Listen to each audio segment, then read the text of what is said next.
ओम शांति। आज 7 दिसंबर 2022 की बाबा की साकार रूप में चले गए प्यारे बाबा की मधुर महावाक्य है। प्यारे बाबा बोले, मीठे बच्चे, तुम्हें अच्छे संस्कार धारण कर पतितों को पावन बनाने की सर्विस करनी है। अंधों की लाठी बनना है। तुम्हें अच्छे संस्कार धारण कर पतितों को पावन बनाने की सर्विस करनी है। अंधों की लाठी बनना है। प्रश्न, पिछाड़ी के समय कौन सी अवस्था आनी है? उत्तर, पिछाड़ी के समय निरंतर रूहानी यात्रा करते रहेंगे। बैठे बैठे साक्षात्कार होंगे। बाप और वर्षा याद आता रहेगा। वैकुंठ देखते रहेंगे। बस अभी हम यह प्रारब्ध पाएंगे। हर्षित होते रहेंगे, परंतु अच्छा पुरुषार्थ नहीं किया तो पछताना भी होगा। सजाओं का भी साक्षात्कार करेंगे। गीत बजा है, रात के राही थक मत जाना। ओम शांति। यह है रूहानी यात्रा। सबसे जास्ती महत्व इस रूहानी यात्रा का है। यह है ईश्वरीय भाषा अथवा भाषण। तुम भी भाषण करते हो ना? बाप कहते हैं, सबसे जास्ती तो मैं भाषण करता हूँ, क्योंकि मैं ज्ञान का सागर हूँ और फिर पतित पावन सद्गति दाता हूँ। ज्ञान से सद्गति होती है। बाप कहते हैं, वास्तव में मेरा नाम भी एक ही है। ज्ञान का सागर और सद्गति दाता तो एक को ही कहेंगे, बहुतों को तो नहीं कह सकते। दूसरे मनुष्य यह भी समझते हैं कि यह ड्रामा है। चक्र भी दिखाते हैं, परंतु चक्र की आयु भिन्न भिन्न दिखाते हैं। चक्र का भी ज्ञान चाहिए। लाखों वर्ष कह देने से कोई बात का विचार भी नहीं कर सकते। बाप को कहते हैं सर्व का सद्गति दाता, लिबरेटर। इतनी आत्माएं जो ऊपर से आई है, पहले यहाँ नहीं थी, फिर ज़रूर नहीं होगी। तो इतने सबको कौन आकर वापस ले जाएंगे? गाइड तो है ही एक परमपिता परमात्मा। गाइड अर्थात जो आगे रास्ता दिखाता चले। गाते भी है पतित पावन, गाइड है। सर्व का सद्गति दाता है। गुरु होता ही है गति करने वाला। गुरु को आगे, फॉलोअर्स को पीछे रखा जाता है। यहाँ ऐसी बात नहीं है। यहाँ तो बाप कहते हैं, बच्चे तुम आगे चलो, क्योंकि गौशाला भी है ना। गौ के पीछे पीछे ग्वाला रहता है, नहीं तो गोए इधर उधर चली जाए। बाप भी पिछाड़ी में रहते हैं। आजकल भगत लोग समझते हैं आगे महात्मा जी हो, उनसे आगे जाना बेइज्जती समझते हैं। बाबा कहेंगे, बच्चे तुम आगे हो। बाप को तो पिछाड़ी में सारी नज़र करनी पड़ती है कि कोई खा ना जाए। मिसाल है ना, शेर ने शेर, परंतु शेर था नहीं। मिसाल है ना, शेर रे शेर, परंतु शेर था नहीं। तुम्हारे लिए भी कहते हैं कि यह बीके तो कहती है विनाश होगा। होता नहीं है, परंतु होना तो ज़रूर है। आगे चल मनुष्य समझ जाएंगे बरोबर विनाश का समय है। तुम बच्चे जानते हो विनाश किस लिए है। दुनिया को कुछ मालूम नहीं। अच्छा, महाभारत लड़ाई के बाद क्या हुआ, किसको पता नहीं है। तुम बच्चे भी नंबरवार पुरुषार्थ अनुसार जानते हो। हमको बाबा की मदद है। तुम जानते हो बाबा आया है पतितों को पावन बनाने। तो बच्चों को भी यही सर्विस कर ऊंच पद पाना है। पतितों को पावन बनाना है, अंधों की लाठी बनना है। रास्ता बताया जाता है अलफ और बे का, बस फिर पढ़ाई बहुत सहज है। झाड़ सामने खड़ा है, त्रिमूर्ति तो नंबर 1 है शिव के साथ। त्रिमूर्ति में सुर है, शिव परमात्मा तो उनसे भी ऊंच है। वो तो फिर भी सूक्ष्म है, उनसे ऊंच है परमात्मा, परंतु उनका नाम, रूप, देश, काल कुछ भी नहीं जानते। तुम बच्चे भी पहले नहीं जानते थे, दिन प्रतिदिन सब कुछ समझाया जा रहा है। अभी तुम समझ चुके हो, हम आत्मा हैं, संस्कार आत्मा में भरते हैं। अच्छे व बुरा संस्कार आत्मा में है। इस समय अच्छे संस्कार बहुत कम है, बाकी है बुरे गिरने के संस्कार। इस समय कोई के भी अच्छे संस्कार नहीं कहेंगे, जबकि है ही रावण राज्य। मायावी दुनिया में भी कोई अच्छे कोई बुरे तो होते ही हैं। कोई पाप करते होंगे तो कहेंगे इनके संस्कार अच्छे नहीं हैं। बुरे संस्कार वाले अच्छे संस्कार वाले देवताओं के आगे जाकर उनकी महिमा गाते हैं। भारत बिल्कुल अच्छे संस्कार वाला था, अब बुरे संस्कार वाला है। मनुष्य को ये भी पता नहीं है। बाप समझाते हैं जो ऊपर से नई आत्माएं आती है, पहले अच्छे संस्कार वाली होती है, फिर बुरी हो जाती है। फिर उन्हों को ही तमो प्रधान से सतो प्रधान जरूर होना है। भारत के ही चित्र सामने हैं। बुरे संस्कार वाले बैठ देवताओं का वर्णन करते हैं, क्योंकि वह है देवी गुण वाले, यह है आसुरी गुण वाले। समझते भी है विकार में जाना आसुरी स्वभाव है, इसीलिए सन्यासी भाग जाते हैं। फिर कहते हैं मैं फलाने सन्यासी का फॉलोअर्स हूँ, परंतु सब तो फॉलो करते नहीं हैं। तुम जानते हो यह देवी देवता पवित्र प्रवृत्ति मार्ग के थे, वही अब अपवित्र बने हैं। बाप समझाते हैं तुमने पूरे 84 जन्म लिए हैं। देवी दुनिया और आसुरी दुनिया गाई जाती है। अभी तुम समझते हो रावण के कारण ही इतना दुख हुआ है। बाप सम्मुख समझाते हैं तुम ही पूज्य थे, सो अब पुजारी बने हो। फिर मैं आकर पूज्य बनाता हूँ। बाप तो सदा पूज्य है, ब्रह्मा को एवर पूज्य नहीं कहेंगे। एवर पूज्य बाप एक बाप ही है, जो कहते हैं मैं आकर तुमको 21 जन्मों के लिए पूज्य बनाता हूँ। बहुत ढेर के ढेर देवियाँ हैं, तुम बहुतों ने मिलकर भारत को पावन बनाया है।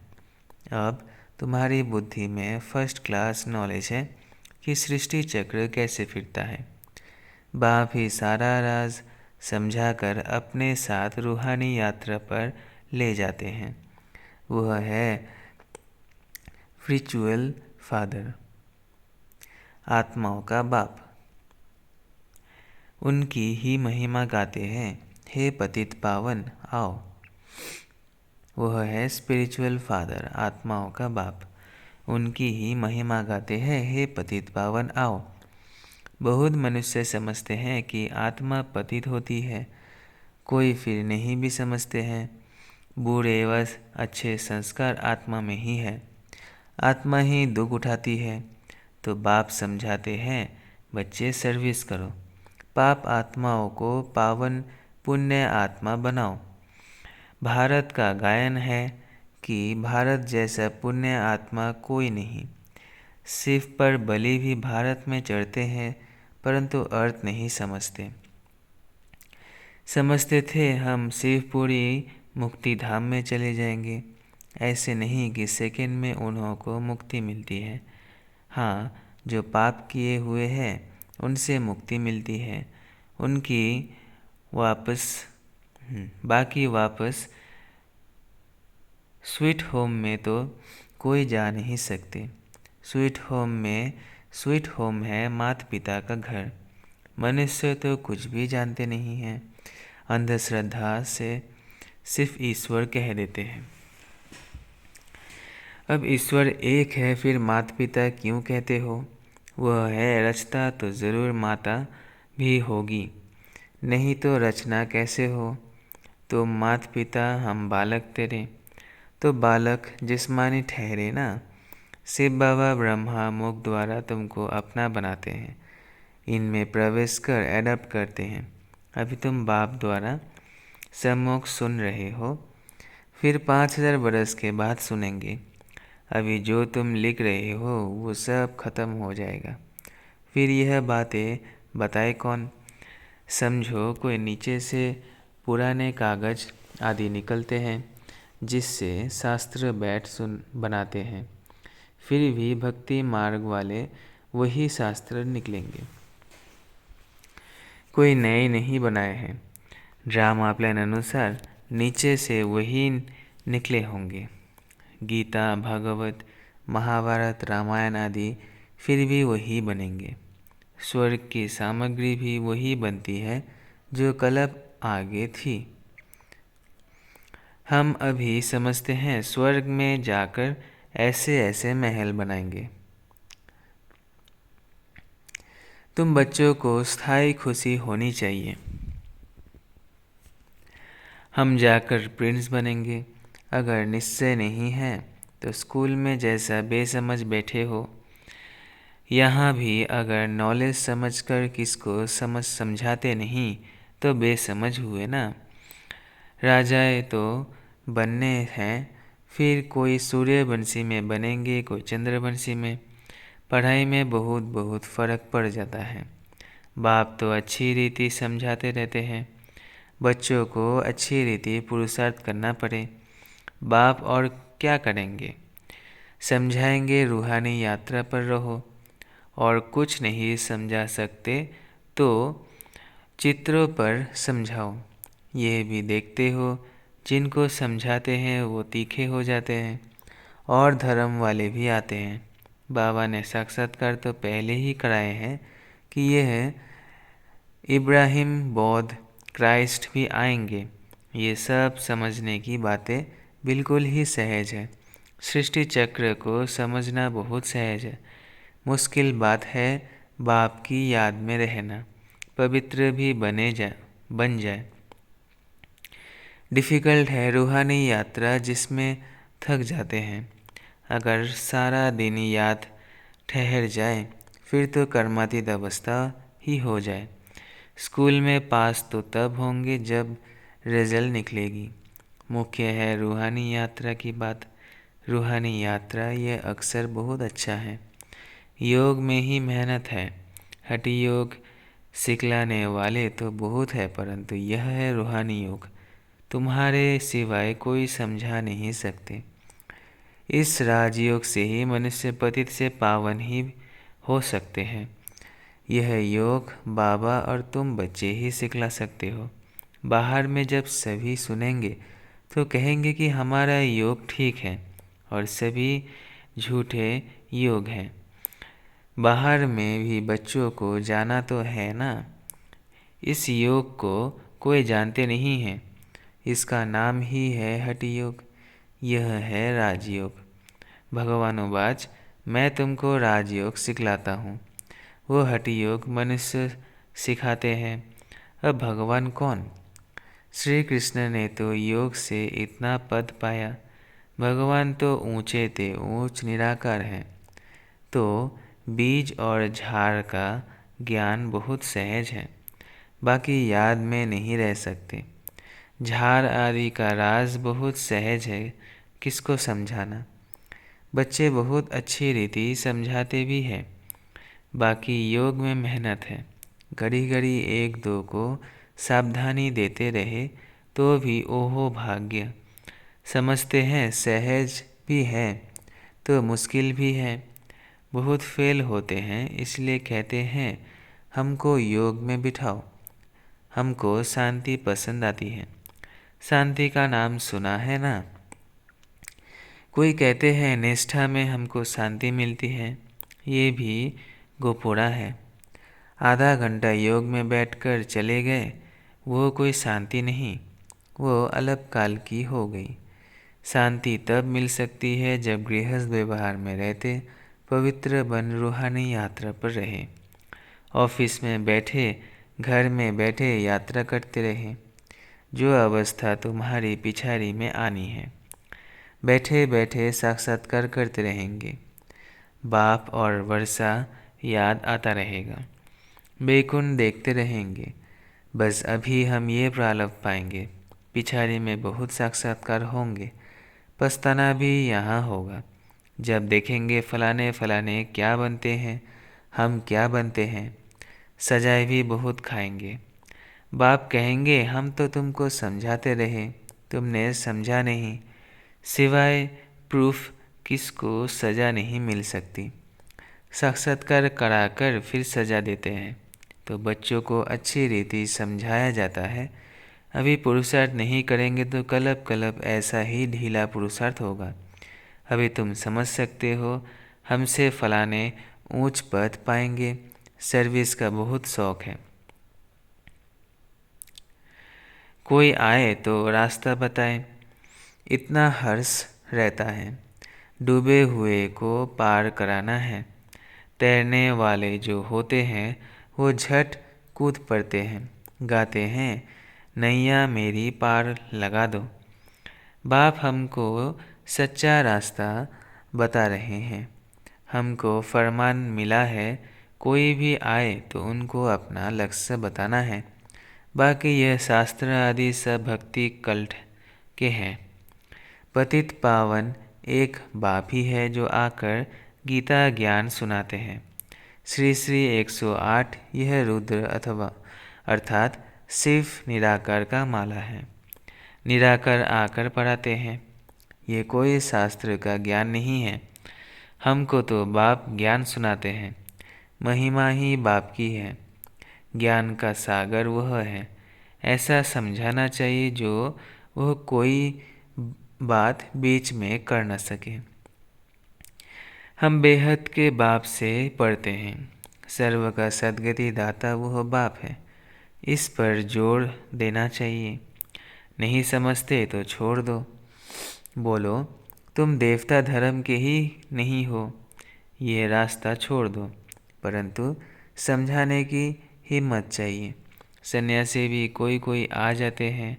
आगे चल वृद्धि को पाएंगे। कुंभ मेले पर कितने ढेर आते हैं स्नान करने। दिन प्रतिदिन भक्ति भी तमोप्रधान होती जाती है। इसको फॉल ऑफ पंप कहा जाता है। यह भी एक खेल है जिसमें दिखाते हैं दुनिया विनाश कैसे होती है। अभी उनकी पंप है। तुम बच्चों को सदैव नशा रहना चाहिए कि बाबा हमको पढ़ाते हैं, बाबा हमको सुख धाम का रास्ता बताते हैं। अगर हम औरों को रास्ता ना बताए तो बच्चे कैसे कहलाए। उल्टी चलन से इज्जत गवा देते हैं। बहुत बच्चे समझते हैं हम पाप करते हैं। बाप को मालूम थोड़ी पड़ता है। अरे भक्ति मार्ग में भी मुझे सब मालूम पड़ता है, तब तो तुमको फल मिलता है। बाप को तो तरस भरता है। बच्चे अभी तक छिपाकर भूले करते रहते हैं, समझते नहीं। अच्छा, मीठे मीठे सिकलधे बच्चों प्रति माता पिता बाप दादा का याद प्यार और गुड मॉर्निंग।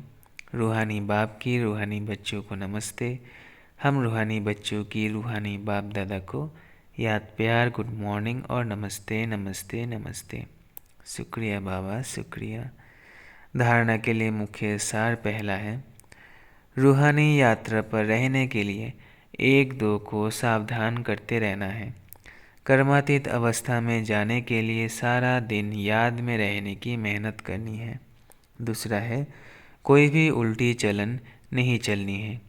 सबको सुखधाम का रास्ता बताना है। सर्विस का शौक रखना है। वरदान है, संकल्प से भी मेरेपन की मैल को समाप्त कर बोझ से हल्का रहने वाले फरिश्ता भव। संकल्प से भी मेरेपन की मैल को समाप्त कर बोझ से हल्का रहने वाले फरिश्ता भव। मेरेपन का विस्तार ही बोझ है। कोई भी मेरापन मेरा स्वभाव, मेरा संस्कार, मेरी नेचर, कुछ भी मेरा है तो बोझ है, और बोझ वाला उड़ नहीं सकता, फरिश्ता बन नहीं सकता। संकल्प में भी मेरेपन का भान आया तो समझो मैले हो गए। किसी भी चीज़ पर मैल चढ़ जाए तो मैल का बोझ हो जाएगा। तो सब बोझ बाप हवाले कर मेरेपन की मैल को समाप्त करो तो फरिश्ता बन जाएंगे। स्लोगन है, हर परिस्थिति में फुल पास होने वाले ही मास्टर सर्वशक्तिमान है। हर परिस्थिति में फुल पास होने वाले ही मास्टर सर्वशक्तिमान है। अच्छा,